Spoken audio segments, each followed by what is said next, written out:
What's going on, guys? I just want to make a quick video about my Glock 43X MOS that I have here in California. I know a lot of people usually have questions about them, specifically because unfortunately we have a roster here in California and these guns aren't on them. And I do know when they do come around and people want to get rid of them, they usually come at a pretty penny, and people don't really like to spend their hard-earned money on something that they don't know if it's going to be worth it or not. So hopefully this video can help you make your decision on whether or not you're going to want to get this gun. So a little bit of background about this gun and me. I've had this gun for about 2.5 years now, and it's been on my CCW for 2 years. I also have a Glock 19, so I'll compare them. I'll compare the differences between them because I know they're kind of similar. But yeah, I've had this gun on my CCW for 2 years, and I've pretty much carried it every day since then.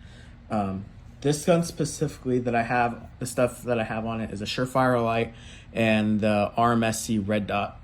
If there's anything bad that I do say about this gun in this whole entire video, it won't have to be about the gun specifically. It'll more likely be about the light and the red dot specifically. So I'll get into that right now. Let me show you guys that this gun's clear. It's clear. I'm pointing in a safe direction. Little trigger, clear. All right, so like I said, I have the RMSC red dot on here. And let me see if I can get this to work on video. But if you guys can see, the dot on there is kind of flickering a little bit. You don't pick that up with your actual eye itself, but if there's anything that I've read about this red dot is that there's been a lot of different issues with it. Mine specifically, when I first got it, had battery issues and I had to send it back. And then when I got it back, it had this flickering issue. And I've read on Reddit and stuff that that's a typical problem with these type of dots.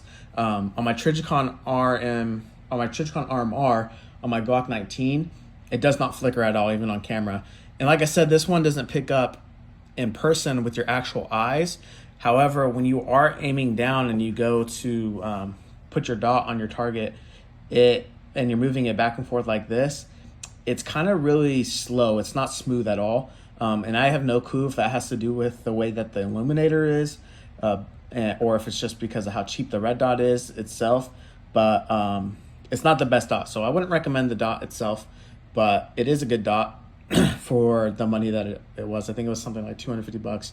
So I wouldn't get this dot specifically. I'd maybe go look at some other things, but yeah. And then also I have the Surefire on here. I think the lumens on it is 300. As you can see, I'm pressing on this pretty hard. So this is another thing I don't like about this light. You have to press on it pretty hard to get it to work. And the lumen count on it isn't good either. I mean, it does its job on being able to light up what you're trying to look at, but other than that, it doesn't have really good throw. And the battery on it dies pretty quickly. I have to charge it pretty often. I've taken this gun out to a couple of trainings. I probably have at least 2,500 rounds through it to maybe 3,000. I don't think I've had a single jam that whole entire time. The only time I could think about a jam ever happening was when I let one of my buddies shoot it, and he was limp wristing it. So it wasn't really the gun's fault itself, it was my buddy. But the gun's a phenomenal gun, especially for a CCW gun. When you have it on your person, it doesn't even feel like it's there.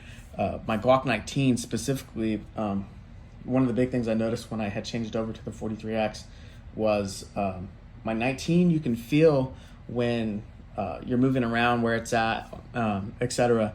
But on the 43X, I've never really had that issue at all.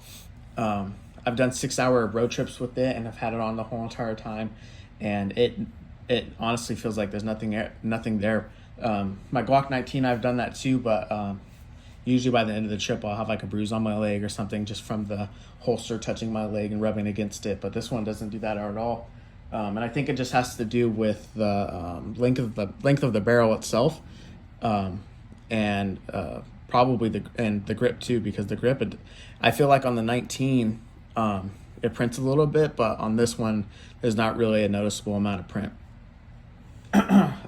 So one of the downsides about this gun, and it doesn't really have to do with California specifically because we are only allowed to have 10-round mags, but the downside to this is that you can only carry 10-round mags.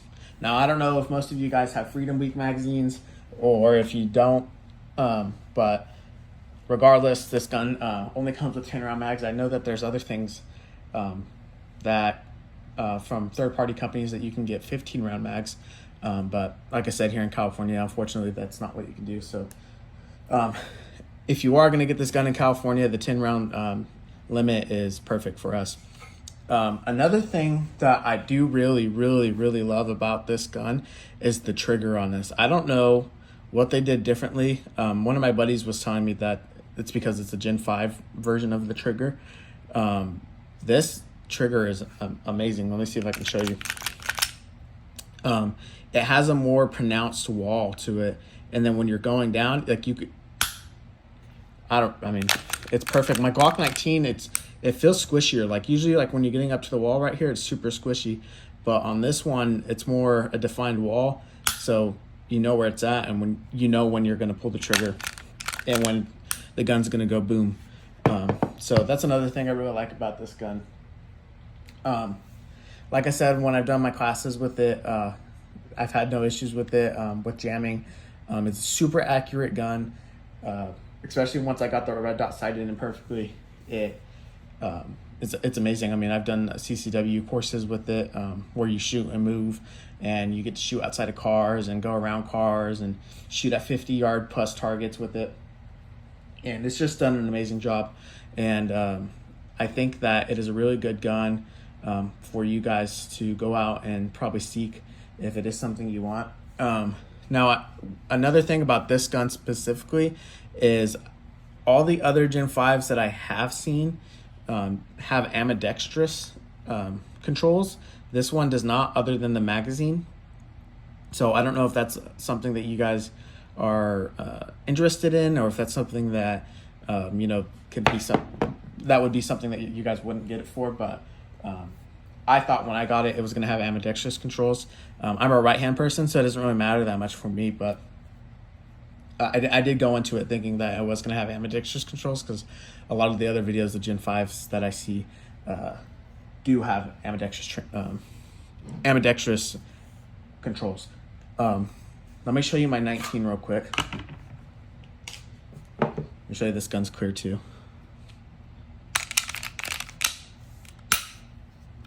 So this is the size comparison to them.